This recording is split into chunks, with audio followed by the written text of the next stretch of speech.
प्रिय दर्शकों, भगवान श्री कृष्ण कहते चाहे भूखे मत जाना, लेकिन जीवन में इन 4 लोगों पर भरोसा मत करना। प्रिय दर्शकों, ये 4 लोग चाहे कितना ही आपका सगे संबंधी हो, लेकिन भूल कर भी इन 4 लोग भी विश्वास मत करना, क्योंकि यह 4 लोग दूसरे की स्त्री और धन को देखकर नियत खराब हो जाते हैं, जिसके कारण आपको पछताने के सिवा कुछ भी प्राप्त नहीं होगा। प्रिय दर्शकों, आज की वीडियो में हम आपको एक कहानी के माध्यम से पूरा बताने का प्रयास करेंगे कि वह 4 लोग कौन हैं जिसके ऊपर कभी विश्वास नहीं करना चाहिए। नमस्कार प्रिय दर्शकों, स्वागत है आपका। हमारे को सच्चे दिल से मानते हो तो कमेंट में सच्ची श्रद्धा से जय श्री राम जरूर लिखें। दोस्तों, मैं भगवान राम से प्रार्थना करता हूं कि हे प्रभु श्री राम, जो भी भक्त इस वीडियो को पूरा देखेगा और कमेंट में सच्ची श्रद्धा से जो जय श्री राम लिखेगा, उनके घर परिवार को सुख शांति और संपत्ति से भर देना और अपना आशीर्वाद हमेशा उनके ऊपर बनाए रखना। चलिए दोस्तों, कहानी को आरंभ करते हैं। प्रिय दर्शकों, एक गांव में एक कृष्ण नाम का किसान रहता था और उसे किसके 4 पुत्र थे। चारों पुत्र कृष्ण धीरे धीरे बूढ़ा हो रहे थे। प्रिय दर्शकों, कृष्ण के 3 बेटे तो काफी बुद्धिमान थे, लेकिन उसका जो छोटा बेटा था वह कुछ कम बुद्धि वाला था। लेकिन उसमें एक विशेषता थी कि वह जितनी ही कम बुद्धि वाला था उतना ही उसका शरीर बलशाली था और तगड़ा और तंदुरुस्त था। उसे किस कृष्ण के मन में एक विचार आया कि मेरे तीनों बेटे तो काफी बुद्धिमान है, वह अपना जीवन किसी न किसी तरह काट ही लेंगे, लेकिन मेरा छोटा बेटा कम बुद्धि वाला है, इसकी जीविका के लिए इसकी बड़ी चिंता हो रही है। फिर काफी सोच विचार के बाद वह इस नतीजे पर पहुंचा कि क्यों ना मैं अपने छोटे पुत्र को पहलवानी सिखा दे। वह ऐसे भी इसका शरीर देखने में पहलवान जैसे है। अब तो उसे किस कृष्णा ने अपने छोटे पुत्र को पहलवानी करवाना शुरू कर दिया। उसे अच्छी अच्छी पहलवानों की खुराक मिलती थी। अब तो किसका छोटा पुत्र बहुत जल्द ही बड़ा ताकतवर हो गया। प्रतिदिन कसरत करता था, दौड़ लगता और पहलवानी की जो गुण थे उन्हें सीखता रहता था। वह हर दिन नए नए पेच सीखता था। इसी प्रकार धीरे धीरे समय निकलता गया। किसान सामू ने अपने बड़े तीनों पुत्र का विवाह कर दिया। जब किसान का पुत्रों का विवाह हो गया तो 3 पुत्रों की जो स्त्रियों थी वह भी किसान के छोटे बेटे से दिन रात जलने लगे। मन में सोचने लगी कि यह छोटा बाला देवरा तो कुछ काम धाम करता ही नहीं है, पूरे दिन पहलवानी करते हैं ना और अच्छे अच्छे चीज खाते रहते हैं, और हम और हमारे पति तीनों काम धंधे में लगे रहते हैं और यह बैठे बैठे मौज उड़ा रहे हैं। यही सोचकर कृष्ण के तीनों बहू ने अलग होने के लिए विवाद खड़ा कर दिया। जब बालक होने की जिद करने लगी तो किस कृष्ण ने मन में सोचा कि आप अपने छोटे पुत्र का भी विवाह कर देना चाहिए। यही सोचकर वह किसान ने एक बहुत सुंदर और विद्वान कन्या की तलाश की और उसमें की शादी कर दिया। दर्शकों, उसे पहलवान की पत्नी इतनी सुंदर थी कि उसे पूरे क्षेत्र में कोई स्त्री उसके समान सुंदर नहीं थी, और सुंदर होने के साथ साथ वह बहुत बड़े विद्वान थे।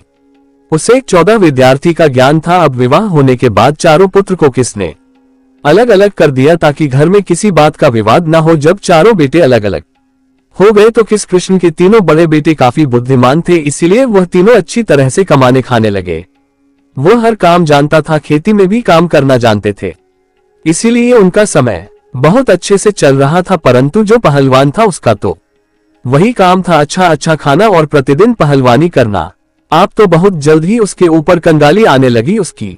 फिर पत्नी ने उसे दिन रात को लड़ने लगी, कहती थी कि तुम कोई काम नहीं करते, दिन भर खाली पड़े रहते हो, खाने को अच्छा चाहिए, इस तरह से हमारा गुजारा कैसे होगा। अब तो दोनों पति पत्नी में अब तो विवाद होने लगा। प्रिय दर्शकों, उनकी पत्नी जो थी वह काफी बुद्धिमान थी, काफी होशियार थी। एक दिन अपने पति से बोली कि तुम ऐसे करो कि इस देश के राजा के पास जाओ और राजा से कहना कि मुझे नौकरी दे दो। तो पहलवान कहने लगे कि तुम ये क्या कह रही हैं, मैं तो कोई काम ही नहीं करना जानती हूँ, मेरा तो काम है सिर्फ पहलवानी करना, और ऐसे में राजा के यहाँ हमें नौकरी कैसे मिलेगा, और मिल भी जाएगी तो मैं क्या काम करूंगा।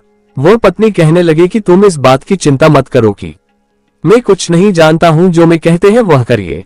मेरे कहने से तो महाराज के पास जाओ और महाराज से कहो कि मैं आपके यहाँ नौकरी करना चाहता हूँ। राजा जब तुम्हें नौकरी देने को तैयार हो जाए तो तुम उसके ये लखटकिया के पद पर नौकरी लगना। पत्नी की बात सुनकर पहलवान कहने लगी कि लखटकिया क्या होता है। तभी उसका बुद्धिमान पत्नी समझने लगे कि देखो, राजा के यहाँ 1 लाख टका रोज पानी वाला एक नौकर होता है जो हर रोज 1 लाख तक वेतन पाता है। उसका काम ये होता है कि जो काम राजा से ना हो, उनकी सेवा से ना हो, उनके मंत्री से ना हो, वो काम लखटकिया से होता है। पहलवान बोला, मैं तो कुछ जानता भी नहीं हूं, मैं उसे काम को कैसे करूंगा। तब पत्नी बोली, देखो तुम चिंता मत करो, मैं हूं ना, आप तो बस चले जाओ वहां और महाराज से कहना वहां मुझे लखटकिया की नौकरी चाहिए। प्रिय दर्शकों, पहलवान अपने पत्नी की बात सुनकर उदास मन से राजा के पास पहुंच गया। महाराज ने देखा, बड़ा पहलवान कौन है, पहलवान जैसा शरीर वाला मेरे दरबार में। महाराज समझ गया शायद ये नौकरी की तलाश में आया होगा। महाराज ने पूछा, आप किस लिए आए। तो वह कहने लगा, महाराज मुझे नौकरी चाहिए। राजा ने पूछा, अच्छा ठीक है, आप हमें बताओ आप करोगे, क्या कर सकते हो। तब वह पहलवान कहता है, जो काम आपसे ना होगा, ना आपकी सेवा से होगा, ना आपके मंत्री से होगा, वह काम मैं करूंगा लटक पटिया के, परंतु इसके बदले में मैं आपसे 1 लाख रुपए वेतन में लेंगे। तो अच्छा लखपतिया की नौकरी करोगे। तो वह पहलवान कहने लगे, जी मैं करूंगा।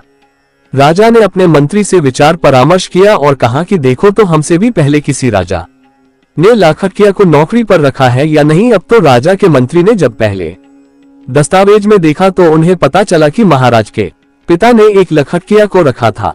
तो मंत्री ने कहने लगा, महाराज आपके पिता भी ने एक लखटकिया को नौकरी पर रखा था।